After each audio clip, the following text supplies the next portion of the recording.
Good afternoon. This is Dr. Wyatt again, and I'm going to discuss a case here that's maybe a little controversial, but I feel that uh, all orthodontic cases should be finished in the retention. Now, that may not be possible, but I want to back this statement up at the end of this video. I also in this particular case, we have several deciduous teeth that we work with also finishing it out. So it might prove interesting how we work that in and also doing these pulpotomies to make room for the teeth to come in. So let's get started on it, and I'll try not to take any more time than I have to. Uh, this young lady has a very straight facial profile, and I uh, haven't been able to fix that up. Maybe if she had some of this material that thickens the lips or something, it might have helped the appearance of it. But very nice young lady, and finished the case out just real, I think, real good. So I want to show it to you. Now, starting out, we have several problems, not anything difficult or anything like that. We're pretty well class 1 uh, relations all the way around. Little class 2-ish over on this side. In fact, it is about a half class 2 on the left side of the mouth here, but that's not a big deal for us. So I'm going to rush on through here. The lateral tooth is out of position, and we've got a lot of deciduous teeth in the mouth when we start, and so uh, we lose them pretty quick though. This looks like I think this is a bicuspid right here. This is, of course, a deciduous molar, and this was too on this side, and I'm pretty sure that is a deciduous tooth there.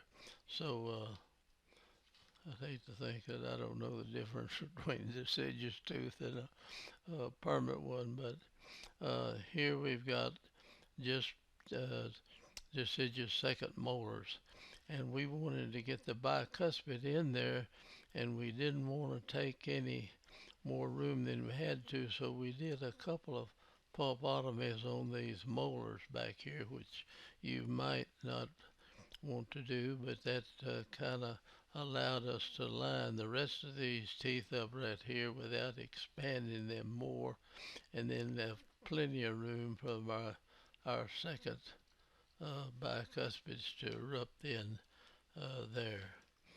So here we go. We put double brackets on the anterior teeth. I don't know exactly why we did that, but the rest of them we have these winged brackets, which are extremely effective in rotating the teeth. They get a little bit of food structure underneath there, and you get some decalcification. But now with excellent sealants and everything, you can seal all the teeth before you put the brackets on the teeth. It helps a lot. Now here we used a step down arch where we're got a deciduous tooth right in this area, and so we just holding that open there for that deciduous tooth. All right, here we've got these two deciduous molars. Now one of them is uh, resorbing away, but it's leaving a portion of the distal root in there, and so I'm sure we had to remove that tooth to clean that thing up. Let's see now, and here we've done the pulpotomies now on these molars, and the bicuspids will come in. The first bile just come in and take up part of that space right there, and that leaves more than enough to get the second bicuspids in the mouth. And they've got their 6-year molars here, and our 12-year molars coming in behind that. So we'll go on through with this. Uh, okay, we've got step down arch over there on that side also, and we're lining all this up, and it's coming in pretty good. The side that was slightly class 2, or it's about a half class 2, we'll be able to pull that back in line, and I'm going to run through it pretty quick here. Up above, we still have 2 deciduous second molars up there, and down below we've lost the one on the right side, but the one on the left side is still in there. So cephalometrically, uh, you look at it, it's a little class 2-ish, not bad. Uh, so anyway, that was a very small problem that we had here, and we kind of worked with deciduous teeth and finished it out.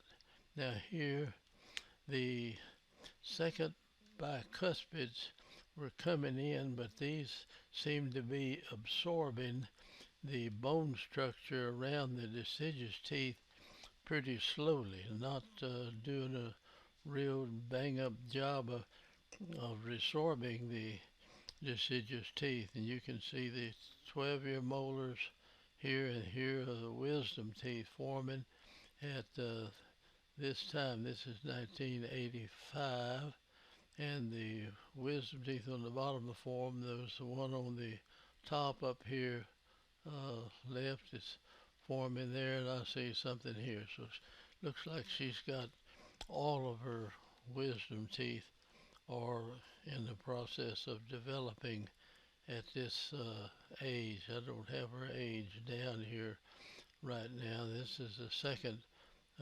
video, the second Panorex. And here's something I wanted to point out. We did this pulpotomy, but there's still enamel structure down here at the bottom of this. And this bicuspid is coming in here, but it leaves this portion of this root still there. And that's pretty strong, and that prevents this bicuspid from coming on up. Now on the other side of the mouth, the bicuspid is already in the mouth, you see. So this one is being held up by this. Whenever you see that developing, always get this thing out and then hold the space open, and that's what we're doing here with this step down arch wire, and then get this piece of root out and let this tooth come in. The resorptive cells aren't working full blast. Usually they'll just eat this root away and that'll come on out. So, but that's the reason for the delay of this tooth as compared with the one over here on this side there. So I'll erase that so you can see that root again right there. Whenever you see that, just prepare to do something, because it can hold the tooth in there, and your permanent tooth can't eat the enamel structure away. But that other back part's a root, and it can't eat that. So anyway, we got that out, and the next Panorex was 7 of 86, and here's one 5 of 87, and that tooth is gone, and that bicuspid is in, and this one is in, and everything's lined up in there pretty good. And one tooth I didn't get down in the mouth good right here, and I want to show you that and then show it to you after it erupted, after we had her in retention. That's what we corrected that with. Now let's go in here. We go in to finish it, in the second part of it, and we put these brackets that have the little wings on them. Wings are excellent for rotation, and now that you've got good sealants, they work real good. So I don't recommend anything, but that is a good thing to use. And now this bicuspid, you see, we got the bracket on it too low down, and that's holding the tooth up. But watch this as it finishes. If you finish the case and take it out and put it in retention, and here the same thing. See, the bracket was put on too early, getting too eager to get it in there, and so we put the bracket too much to the tip, so it leaves a gap in here. And I'm going to finish it with that gap because I know what's going to happen right in here. Now these are omegas, which I love using them, and you can take the arch wires in and out. You can move the molar in or out, or however you want to, using those omegas, and you keep the arch wire centered all the time. Now we'll go to the next. Now here it shows those two teeth. I want you to watch. Neither one of them are fitting together like they should.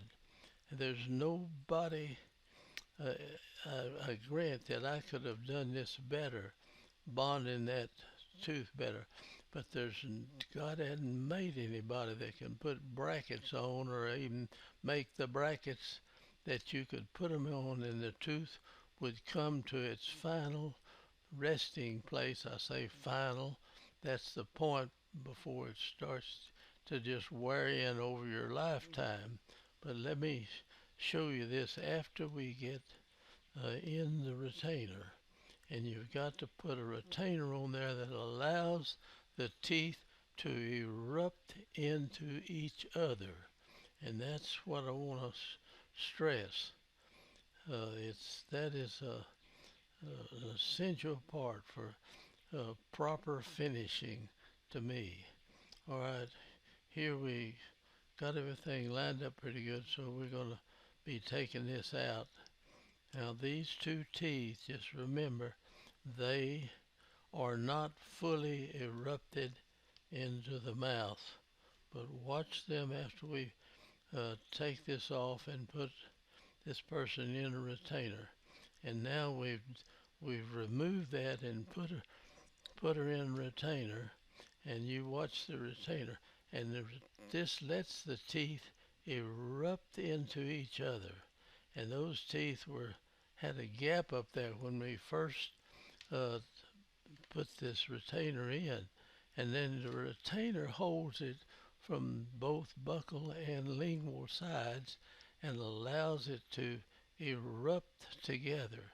And look how the buccal root torque is good too.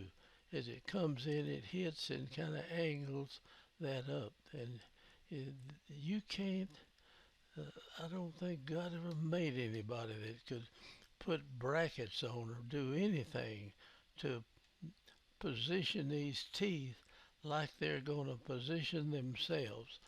This one runs down, this one comes up, this one comes up, and they work out a situation in here for this tooth, and then this works out for these two teeth here, and this for these two over here. Each tooth works its position out.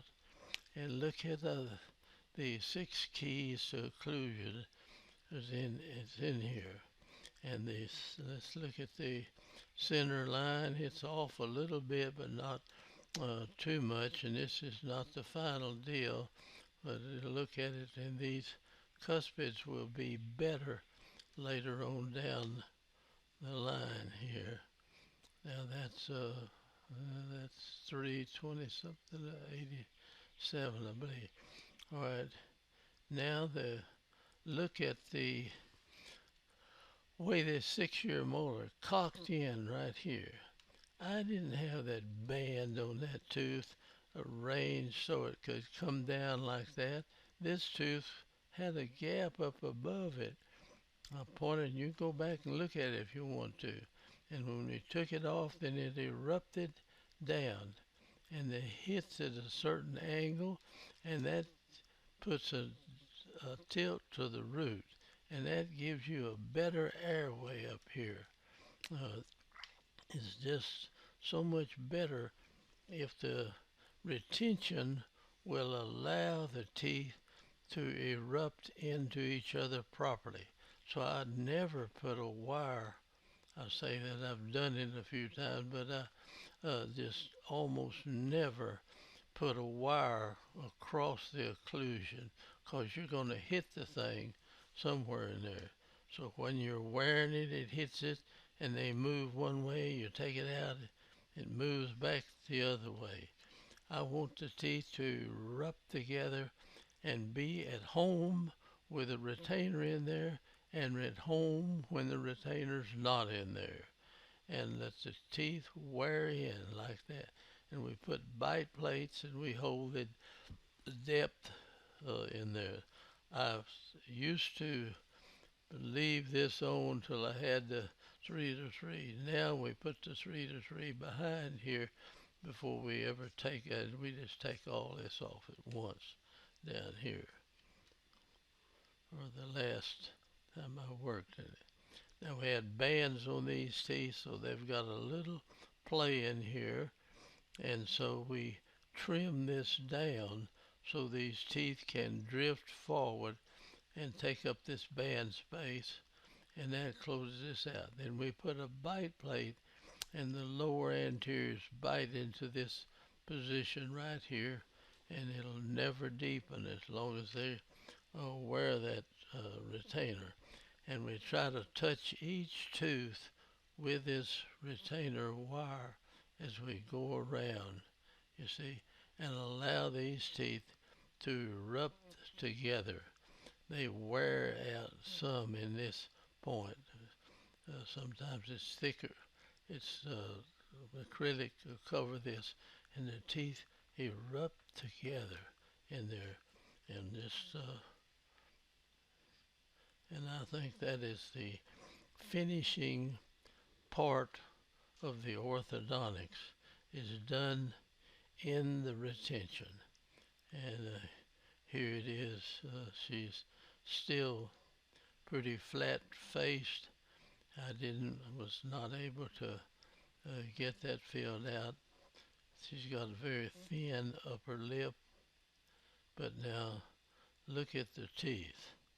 Now this is after a few weeks or a month or 2 or 3, something in there. See how these cuspids are fitting in here now? And you see the angle that the teeth are setting in at this angle. That's the buccal root torque. The upper teeth lap over the lower teeth properly. You don't bite your cheeks with something like this. And this is fitting together properly. And that happened in the retention. And you cannot put the shell devices over the teeth and have a coating the same thickness all the way around here and expect these teeth to erupt together with these shell things. Now some of the cases that are done, they pay so little that it doesn't afford you to make good retainers to put in there.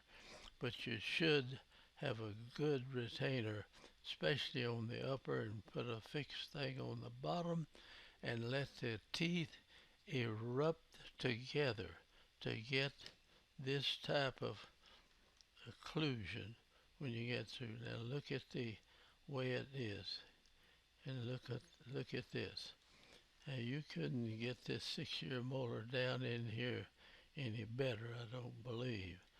Now this is the tooth that was up higher, and it's erupted down. It's not perfect, but it will maybe turn a little bit as it hits over here and rotate in this direction. This one is much better. This is perfect. And the teeth around in this side. So I'm pushing for uh, people to finish the cases with retainers that just have a wire going around the retainer and the inside part. Well, this is the lower one here, and we just put a bonded 3 to 3 down here and leave it on that. But up above, have no wire crossing over the occlusion and have the teeth erupt together, and that's the finishing part. I'll back up here a little bit, and I'm going to go ahead and close it out. I hope you got something out of this, and if you did, well, hallelujah. uh, if you need to get in a good organization, get in the American Orthodontic Society. You can join it. It doesn't matter. You can be in Timbuktu and still join the American Orthodontic Society and get our journal and stuff. And so I'm going to call this quits. And thanks again for watching, and hope you'll subscribe to our channel now. Thank you.